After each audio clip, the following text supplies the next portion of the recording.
दोस्तों नमस्कार। मैं प्रशांत कौशिक संवाद इंडिया के मंच पर आप सभी का हार्दिक स्वागत करता हूं, हार्दिक अभिनंदन करता हूं। आप सभी जानते हैं संवाद इंडिया के मंच पर विभिन्न महत्वपूर्ण विषयों पर चर्चा हम आपके सामने लेकर आते रहते हैं और आज भी उसी संदर्भ में एक बहुत ही महत्वपूर्ण चर्चा हम आपके सामने लेकर प्रस्तुत हुए हैं। आप सभी जानते हैं कि जिस तरह से देश की राजनीति में लगातार उतार चढ़ाव का एक दौर चल रहा है और सभी राजनीतिक दल अपने अपने हिसाब से सियासी अपनी जो उनकी चौसर उसे बिछा रहे हैं और लगातार नए नए दलों का सहयोग भी ले रहे हैं गठबंधन का विस्तार देने के लिए। और जिस तरह से विपक्षी दलों ने INDIA के नाम से, इंडिया के नाम से अपना एक गठबंधन बनाया और वहीं एनडीए ने भी, जो बीजेपी नेतृत्व वाला दल है, उसमें भी अपने अनेक सहयोगियों के साथ नया उसको विस्तार देने का कार्य किया। और इसमें शरद पवार एक बड़े नेता महाराष्ट्र से आते हैं और पूरे देश के बड़े नेता हैं। उनकी भूमिका को लेकर भी तमाम सवाल लगातार उठते रहते हैं कि उनकी भूमिका किस तरह से होगी। और कल जिस तरह से पुणे के अंदर एक कार्यक्रम था लोकमान्य तिलक जी की स्मृति में, उसमें प्रधानमंत्री नरेंद्र मोदी जी को सम्मान दिया गया और उस मंच पर शरद पवार जी की उपस्थिति ने जो राजनीति में नए कयासों को बल दे दिया है। और लगातार कई लोग ये कह रहे हैं कि शरद पवार के मंच साझा करने से प्रधानमंत्री जी के साथ में विपक्षी दलों की एकता पर कहीं ना कहीं प्रश्न चिन्ह लगता है। और शरद पवार की राजनीति को समझने वाले कहते हैं कि शरद पवार की जिस तरह की राजनीति रही है उसमें वह दो नावों में एक साथ पैर रखने में माहिर है। हालांकि इसके खतरे भी रहते हैं। शरद पवार की राजनीति का जो इतिहास है, जो चरित्र है राजनीतिक, वह ऐसे प्रश्न लगातार प्रसार लेकर चलते रहते हैं। और इसी महत्वपूर्ण विषय पर आज की चर्चा हमारे साथ करने के लिए बहुत ही देश के बहुत ही वरिष्ठ पत्रकार श्रवण गर्ग जी हमारे साथ उपस्थित हैं। मैं सबसे पहले श्रवण गर्ग जी का बहुत बहुत स्वागत करता हूँ, अभिनंदन करता हूँ संवाद इंडिया के मंच पर। और श्रवण गर्ग जी किसी परिचय के मोहताज नहीं है। 50 साल का लगभग उनका पत्रकारिता का अनुभव है और अनेक बड़े अखबार में वे संपादक के तौर पर कार्य कर चुके हैं और अनेक समाचार पत्रों में लगातार उनके आर्टिकल सामाजिक विषय पर, राजनीतिक विषय पर लगातार आते रहते हैं। और टीवी और प्रिंट मीडिया के वह एक जाने माने हस्ताक्षर है। और उनका जो अनुभव है, एक तरह से वे एक संस्थान खुद के तौर पर अगर माने कुछ संस्थान है वो एक तरह से पत्रकारिता जगत के। और उनसे प्रेरणा लेकर, उनसे सीखकर जो वर्तमान पीढ़ी के पत्रकार हैं वह अपनी जो तैयारी है उसको आगे नई ऊंचाई दे रहे हैं। मैं श्रवण जी का बहुत बहुत स्वागत पुनः करता हूँ। शरण जी, जैसे आप जानते हैं कल जो एक पुणे में कार्यक्रम होता है जिसमें प्रधानमंत्री जी का सम्मान होता है लोकमान्य तिलक स्मृति में, और ऐसे में शरद पवार को लेकर जो तमाम बातें उठती रहती हैं उनका उस मंच पर उपस्थित रहना, तो यह क्या दर्शाता है शरद पवार की राजनीति को लेकर? कुछ इसमें जो प्रश्न लगातार उठ रहे हैं उसको आप किस तरह से देखते हैं, आप किस तरह से व्याख्या करेंगे इस पूरे एपिसोड की? शरण जी। देखिए, शरद पवार जी को बहुत ज्यादा महत्व नहीं देना चाहिए। वो महत्व चाहते हैं, वो चाहते हैं कि लोग उनके बारे में बात करें। आपने देखा होगा कि घर में जैसे बूढ़े लोग होते हैं ना, जैसे हमारे यहाँ परिवार के सदस्य होते हैं, वो जैसे जैसे अकेले पढ़ते जाते हैं वैसे वैसे ज्यादा अटेंशन की मांग करते हैं। मतलब घर में हमारे यहाँ जो सीनियर सिटीजन्स है या दादा हैं या ताऊ हैं, तमाम लोग, वो जैसे जैसे उनकी उम्र बढ़ती जाती है वो चिड़चिड़े ज्यादा होते जाते हैं और उनको हर बात पे लगता है कि कोई उनसे पूछ नहीं रहा है, उनकी उनसे कोई सलाह नहीं ले रहा है, उनका ध्यान नहीं रख रहा है। शरद पवार 83 साल के हो गए हैं और उनका राजनीति में जो करना था उन्होंने कर लिया। शरद पवार की जो छवि है वो कोई बहुत ईमानदार राजनेता की भी नहीं है। मतलब वो, उनका शुमार जो है अरबपति नेताओं में होता है। और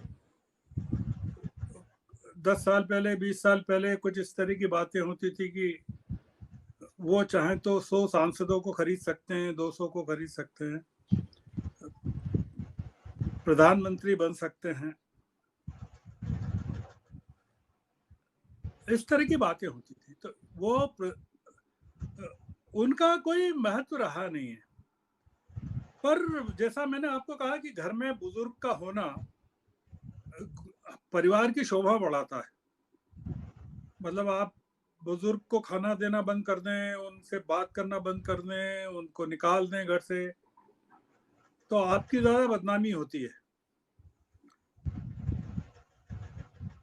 शरद पवार की विपक्ष में वही स्थिति है कि उनको बनाए रखना जरूरी है। और जैसे कहते हैं ना कि जो जंजीर होती है उसकी, वो उसकी सबसे ज्यादा ताकत उसकी सबसे कमजोर कड़ी में होती है। मतलब वो कितनी मजबूत है जंजीर या रस्सी, वो उसकी सबसे कमजोर जगह जो है, कड़ी जो है, उससे तय होती है, उसकी मजबूत कड़ी से नहीं होती है। ये जो आपके यहाँ से आवाज आ रही है कुछ, ये जो पवार साहब हैं, ये वही कमजोर कड़ी है, सबसे कमजोर कड़ी है विपक्ष की। और वो बने रहेंगे, मतलब उनको बनाए रखना इसलिए जरूरी है कि मान लो कि वो नहीं है तो विपक्ष में को लेकर बहुत सारी बातें चलने लगेंगी, लोग विपक्ष पे हमले करने लगेंगे, कहेंगे अरे विपक्ष तो देखो टूट गया है, शरद पवार ने तोड़ दिया विपक्ष को, इस तरह की बातें होने लगेंगी। तो ये इसलिए शरद पवार पूना के फंक्शन में गए, उन्होंने भाग लिया और प्रधानमंत्री के नजदीक नहीं बैठे थे। एक चीज आप ये नोटिस करिए, प्रधानमंत्री के दूर बैठे थे, क्योंकि एकदम नजदीक उनकी कुर्सी होती और वो दोनों लगातार बात करते होते तो एक अलग और मैसेज चला जाता। पर प्रधानमंत्री जैसे स्टेज पर आए, उनसे मिलने गए सीधे, और शरद पवार की अगर मुद्रा को देखें तो बहुत ही मुस्कुराते हुए, एकदम बाँछें खिल गई उनकी। 7 साल बाद दोनों मिले, जैसे मैंने कल भी कहा था कहीं कि जैसे राम भरत मिलाप हो रहा हो। तो वो उनके लिए, पवार के लिए वो चित्रकूट साबित हो रहा था पुणे में मिलन जो था, कि वहाँ उनके मित्र नरेंद्र मोदी आ गए थे। मैं बहुत ज्यादा इसका रिलेवेंस नहीं ढूंढता हूँ, मैं केवल ये ढूंढता हूँ कि काफी लोग नाराज हैं, उनके जो महाराष्ट्र विकास अघाड़ी के लोग हैं, उद्धव ठाकरे हैं, खासकर जो उनकी ही पार्टी के लोग हैं जो प्रदर्शन कर रहे थे बाहर, कांग्रेस के लोग हैं, वो सब नाराज हैं कि इन्होंने अच्छा नहीं किया। और क्या संदेश दिया कि वो जो अपना भतीजा उनको तोड़ के गया उसके साथ मंच पर बैठे थे। जिस आदमी ने शिवसेना तोड़ी, एक नाथ शिंदे, उसके साथ मंच पर बैठे थे। तो संदेश तो ठीक गया नहीं है, पर ये राजनीति की हकीकत है, इसको आप वो नहीं कर सकते, नजरअंदाज नहीं कर सकते। पर यह है कि पवार साहब का जो सम्मान है विपक्ष में,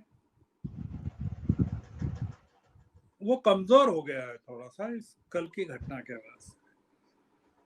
और पवार साहब ने कुछ उसको हासिल कुछ भी नहीं किया। मतलब हुआ ये कि पवार साहब ने गेन कुछ भी नहीं किया, और पूरा का पूरा घाटा ही उनको हुआ है। और उन्होंने क्या बचाया है ऐसा करके ये भी कोई स्पष्ट नहीं है कि कुछ उन्होंने बचा लिया हो कल उपस्थित रह गए, या विपक्ष की मदद की हो, ये भी नहीं है कि वो उपस्थित रहे तो उससे विपक्ष को मदद कर दी हो, वो भी नहीं हुआ। तो कुल मिलाकर एक जैसे होता है ना कि बहुत बड़े बड़े स्टार्स की फिल्म का एक फ्लॉप प्रीमियर था, जिसमें कोई देखने वाले और उपस्थित लोगों को मजा नहीं आया, और सब लोग जैसे कोई ऐसी फिल्म हो जिसका अंत समझ में नहीं आता हो, और लोग पूछते हैं ना एक दूसरे से, यार क्लाइमैक्स क्या था, वो समझ में नहीं आ रहा। ये ऐसी फिल्म थी जिसमें शरद पवार और मोदी जी दोनों हीरो थे, पर इसका क्लाइमैक्स या अंत क्या था, वो जो देखने वाले थे देश भर के या महाराष्ट्र के दर्शक, उनको समझ में नहीं आया कि अरे ये अंत तो कुछ समझ में आया नहीं। तो इस फिल्म का जो शीर्षक हो सकता है वो 7 साल बाद हो सकता है, कि 7 साल बाद दोनों मिले एक फिल्म में, शूटिंग की दोनों ने मिलके,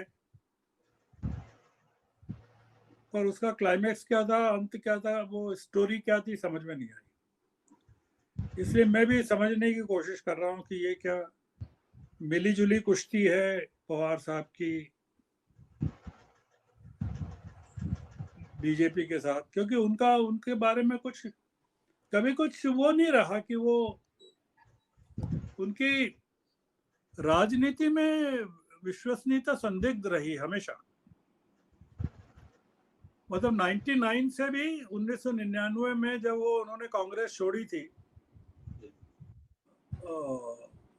सोनिया गांधी की विपक्ष विदेशी नागरिकता का मुद्दा बनाकर, और फिर 2004 में जब सरकार बनी कांग्रेस की, उसमें आ गए फिर से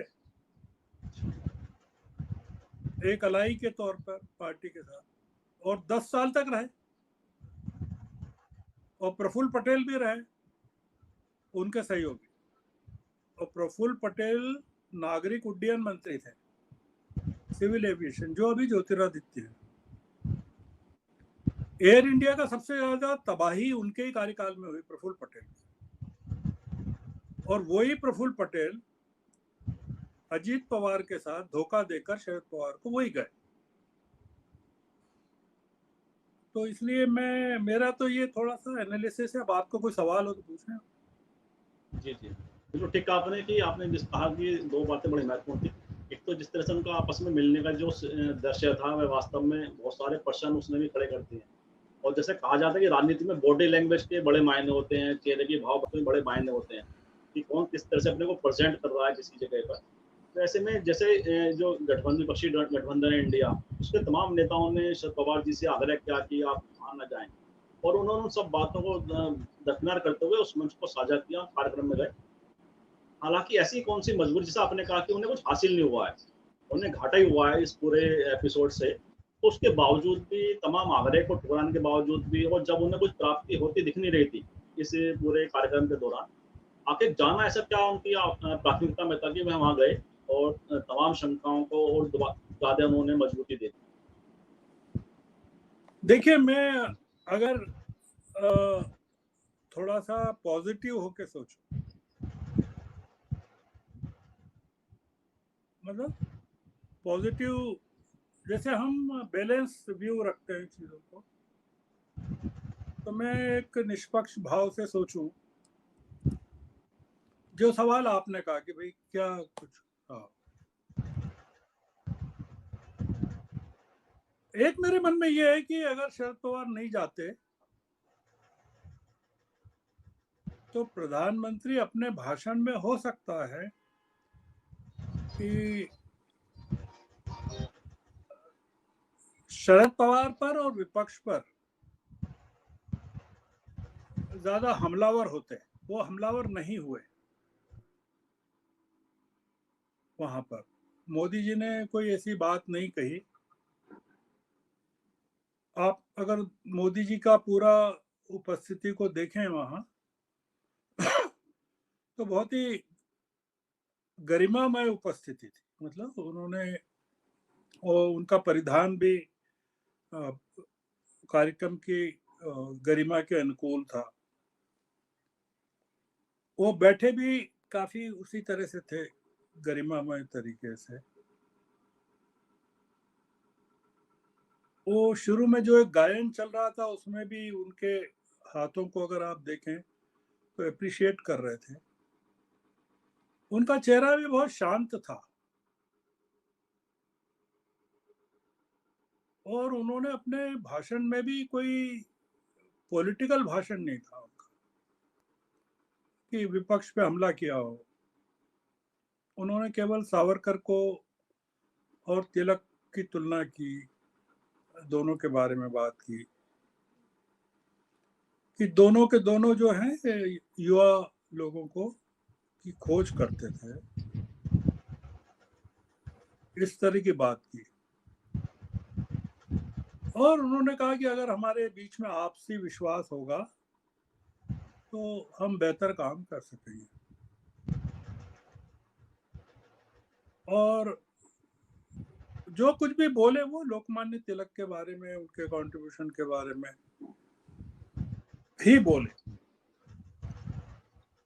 तो जैसा प्रधानमंत्री जी के बारे में आमतौर से कहते हैं कि वो हर कार्यक्रम में या एक अपॉर्चुनिटी ढूंढते हैं, अवसर ढूंढते हैं, वो उन्होंने कुछ नहीं किया। हो सकता है शरद पवार नहीं होते तो वो कर लेते, ऐसा मेरा एक हाइपोथेटिकल सोच है। मतलब तो वो उनको लगा कि शरद पवार अगर इतनी आलोचना सहने के बाद, अपने संगठन, अपने विपक्षी गठबंधन के सहयोगियों की आलोचना सहने के बाद आए यहाँ और विपक्षी जो उनका महाराष्ट्र विकास अघाड़ी, उसके लोग उनसे मिलने की लगातार कोशिश करते रहे, उनसे मिले भी नहीं। न दिल्ली में मिले, न बॉम्बे में मिले, न पुणे में मिले, उनको टाइम ही नहीं दिया मिलने का।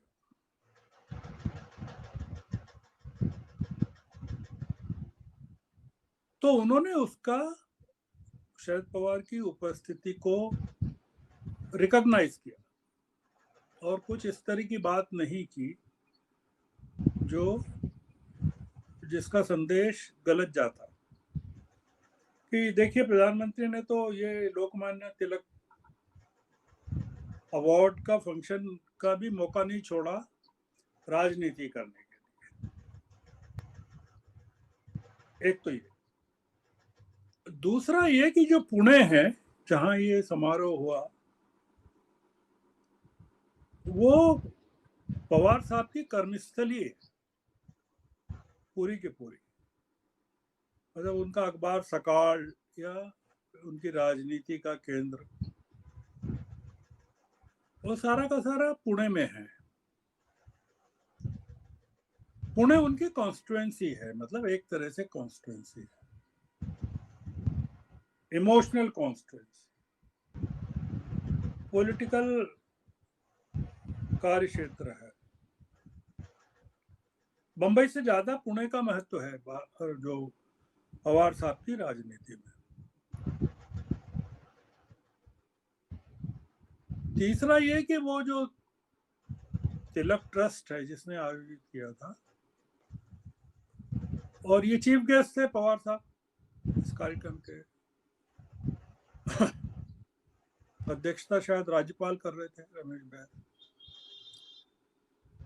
तो और ये जो कार्यक्रम है, ये जो तिलक ट्रस्ट है, मैं 2012 में मुझे भी तिलक, इसी ट्रस्ट ने पत्रकारिता के क्षेत्र में देश में सर्वोत्कृष्ट कार्य के लिए सम्मानित किया था। जो पुरस्कार था, एक राष्ट्रीय पुरस्कार 1 लाख रुपए का, वो मुझे दिया था 2012 में। जी जी जी।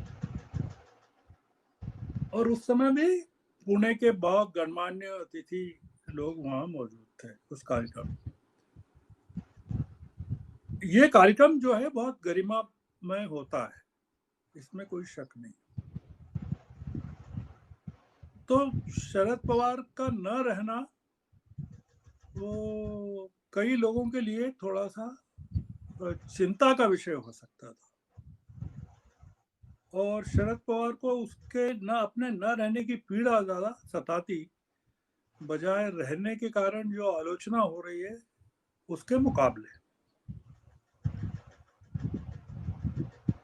दूसरा ये कि न तो प्रधानमंत्री ने न पवार साहब ने कोई वक्तव्य दिया अपने मुलाकात मिलने के बारे को लेकर। हालांकि पवार साहब ने सर्जिकल स्ट्राइक की तारीफ की, संकेतों में जवानों ने जो सर्जिकल स्ट्राइक की, देशभक्ति, फिर उसमें शिवाजी की सर्जिकल स्ट्राइक का उल्लेख किया। तो कुछ लोगों का मानना है कि इस तरह की बात करके तो उन्होंने मोदी साहब की तारीफ ही की है। तो दोनों के बीच में क्या बात हुई वो किसी को पता नहीं। हालांकि उस बातचीत के लिए किसी मंच पर उपस्थित होना जरूरी नहीं है, वो तो फोन पे भी कर सकते हैं, ठीक बात है ना। वो कोई ऐसा तो है नहीं कि, और वो गुप्त बातचीत भी हो सकती है, और करते भी हों आपस में तो क्या पता। तो वर्चुअली आजकल इतनी सुविधाएं हैं कि वो जैसे आप और हम बात कर रहे हैं वो भी कर सकते हैं। उसके लिए किसी पूना के मंच की जरूरत नहीं। तो इसलिए मेरा ऐसा मानना है कि मैं अगर एक निष्पक्ष भाव से सोचूं तो विपक्षी एकता के लिहाज से अगर देखें तो उनको नहीं होना था, उसका मैसेज गलत गया। भारतीय जनता पार्टी ने कुछ वहां हासिल नहीं किया पवार साहब की उपस्थिति से। पवार साहब ने अपनी पार्टी को और कमजोर किया वहां उपस्थित रहकर। और जो महाराष्ट्र का गठबंधन है, उद्धव ठाकरे और कांग्रेस, दोनों को अपर हैंड दे दिया। मतलब ये कि अब एनसीपी की आवाज को और दबा दिया इन लोगों ने। मतलब जो एनसीपी के लोगों की बार्गेनिंग पावर थी वहां महाराष्ट्र में, वो और कमजोर हो गई। मतलब एक तो अजीत पवार के जाने से हो ही गई थी, पार्टी के टूटने से हो गई थी। अब शरद पवार के पुणे में उपस्थित होने से वो बार्गेनिंग पावर और कम हो गई। तो उसका जो असर है वो लोकसभा में सीटों के बंटवारे पे दिखेगा, हो सकता है गठबंधन में। कुछ लोगों का कहना है कि ये जो इनके खिलाफ पवार साहब के प्रकरण, पवार साहब के खुद को लेकर भी कुछ ईडी वगैरह के पास कुछ प्रकरण हैं, उनकी बेटी को लेकर भी है, उनके परिवार को लेकर भी है। तो एक जो रहता है ना पिता के मन में कि भाई मेरे कारण मेरी बेटी को, दामाद को कोई दिक्कत नहीं आना चाहिए, तो वो उनके मन में ये भी रहा होगा कि भाई सुप्रिया का भविष्य थोड़ा सुरक्षित होना चाहिए। तो वो टारगेट पर नहीं हो बीजेपी के, ऐसा करके कई चीजें होती है। पर देश को कोई लेना देना नहीं है। देखिए आप मेरठ में बैठे हैं तो आपको क्या लेना देना पवार साहब से? आपकी उत्तर प्रदेश की पॉलिटिक्स में उनका कोई रोल नहीं है, मध्य प्रदेश में कोई रोल नहीं है, मैं जहां बैठा हूं देश के किसी हिस्से में उनका कोई रोल नहीं है। महाराष्ट्र में भी एक तबका है छोटा, कोऑपरेटिव का है, या और दूसरा उनकी छवि का आला है, उसमें थोड़ा असर होगा। जो लॉयल्टी है, जो मैंने आपको शुरू में कई बात कि घर में जो बुजुर्ग होता है उसके प्रति जो होता है ना, यार मान लो इनकी भी बात, नहीं तो बुरा लग जाए, दादाजी को बुरा लगे, वो वाली इनकी स्थिति हो गई है। उनकी पार्टी की पूरी कमान जो है वो अजीत पवार के हाथ में है, और अब आने वाले दिनों में अजित पवार यानी उनके घर में ही है, तो इसलिए मुझे कोई एनसीपी का भविष्य भी कोई उज्जवल नहीं लगता। आने वाला भविष्य जो है महाराष्ट्र में वो उद्धव का है और कांग्रेस का है, और राष्ट्रीय पॉलिटिक्स में भी शरद पवार की जो भूमिका है वो कि जो भीष्म पितामह थे कौरवों के साथ थे, वो इसलिए थे कि उनको एक वचन दिया हुआ था उन्होंने कि हस्तिनापुर की वो रक्षा करेंगे, तो वो इसलिए थे भीष्म पितामह, सिद्धांत के कारण थे। तो ये जो भीष्म पितामह ये भी अपने कुछ होगा जिसके कारण वो कौरवों के साथ हैं, ऊपरी तौर पर दिखता है वो पांडवों के साथ हैं, पर किसी को पता नहीं है कि वो युद्ध क्षेत्र में उनके घोड़े किसके काम आएंगे। इसलिए आप और हम आंख बंद करके देखते रहे, और अब तो कोई संजय भी नहीं है कि जो अपने को सही कहानी सुनाएगा। तो आपसे बात करके अच्छा लगा प्रशांत जी। बस एक प्रश्न और अंत में कि जिस तरह से आपने पूरी कार्यशैली की तरफ इशारा किया पवार जी की, किस तरह की कार्यशैली है, तो ऐसे में जो एनसीपी का जो असर है वो लगातार कम भी हो रहा है, और शरद पवार भी इसको कहीं ना कहीं समझ गए हैं, उनको ऐसा लगता है। और कुछ 2-3 एपिसोड अगर हम मिलाएं आपस में, जैसे अडानी साहब से उनकी मुलाकात पिछले दिनों, और फिर एनडीटीवी को उनका इंटरव्यू, और अब ये मंच साझा करना, और जिस तरह से समझ आपने कहा कि दोनों जो प्रधानमंत्री जी और शरद पवार जी ने मंच पर कोई ऐसा बयान नहीं दिया जिससे कि एक दूसरे को परेशानी हो, तो ये आपस की समझ भी दिखाती है, एक दूसरे की समझ, आपस में एक दूसरे का लिहाज रखने की जो समझ थी, यह भी बहुत कुछ इशारा कर सकती है। हाँ, क्यों नहीं। अडानी प्रधानमंत्री और शरद पवार एक ही हैं, मतलब कोई अलग अलग नहीं है। मतलब अगर ब्रह्मा विष्णु महेश की शैली में अगर देखें तो ये उसमें भी एक हैं, और रावण की शैली में देखें तो भी एक है। तो इसलिए कोई अलग नहीं है ये लोग, ये एक ही है ये। और एक स्थिति पे जाके सब लोग एक ही हो जाते हैं। देखिए, एक उम्र का जो मामला है, वो अडानी के सामने ये दिक्कत ये है कि वो व्यापार को बचाना है, इतना बड़ा एम्पायर बचाना है। मोदी जी को है सत्ता बचाना है, पवार साहब को ये है कि अपना बुढ़ापा बचाना है, तीनों लोगों को बचाना है। तो जब डूबते हैं वहाँ समुद्र में, नाव जब डूबने लगती है तो वो ये नहीं देखते हैं कि यार ये अछूत है कि अपनी जात का है। वो तीनों एक दूसरे का तीनों हाथ पकड़ लेते हैं, क्योंकि तात्कालिक उद्देश्य जो है डूबने से बचना है। तो इसलिए ये तीनों एक ही हैं, और तीनों अलग भी हो जाएंगे। अडानी मौका देख के अलग हो जाएंगे, सत्ता जैसी बदलेगी। पवार साहब सत्ता बदलते से ही फिर अलग हो जाएंगे, तो सत्ता के साथ हो जाएंगे। इसलिए आप चिंता मत करिए, ये देश जो है सब देख रहा है, आप भी देख रहे हैं, मैं भी देख रहा हूँ। बिल्कुल ठीक कहा आपने, बिल्कुल सही कहा आपने कि सत्ता एक सत्ता का जो सुख होता है वह कहीं ना कहीं चीजों को बदलता रहता है, और उसके अनुसार राजनीतिक लोग भी अपने समीकरण बदलते रहते हैं। और ये आने वाला समय और ज्यादा स्पष्ट करेगा कौन किस पाले में खड़ा हुआ है, तो पर्दा जल्दी उठने वाला है ऐसा लगता है, जैसे राजनीतिक घटनाक्रम तेजी से बदल रहे हैं देश के अंदर। मैं श्रवण जी का बहुत बहुत आभार और धन्यवाद व्यक्त करता हूँ कि उन्होंने बहुत सार्थक विश्लेषण किया, पूरे विषय को बहुत सार्थकता प्रदान की, और मुझे विश्वास है हमारे दर्शकों को चर्चा जरूर पसंद आएगी। मैं पुनः बहुत आभार और धन्यवाद व्यक्त करता हूँ श्रवण जी का, उन्होंने अपना आशीर्वाद हमारे इस मंच को दिया। धन्यवाद, थैंक यू। और मैं आपसे बस आग्रह करता हूँ इस वीडियो को लाइक करें, शेयर करें, कमेंट करें, साथ ही संवाद इंडिया चैनल को सब्सक्राइब करें, साथ बेल आइकन जरूर दबाएं, जिससे संवाद इंडिया के अपडेट आपको समय से मिलते रहे। आप सभी का बहुत बहुत धन्यवाद, बहुत बहुत अभिवादन।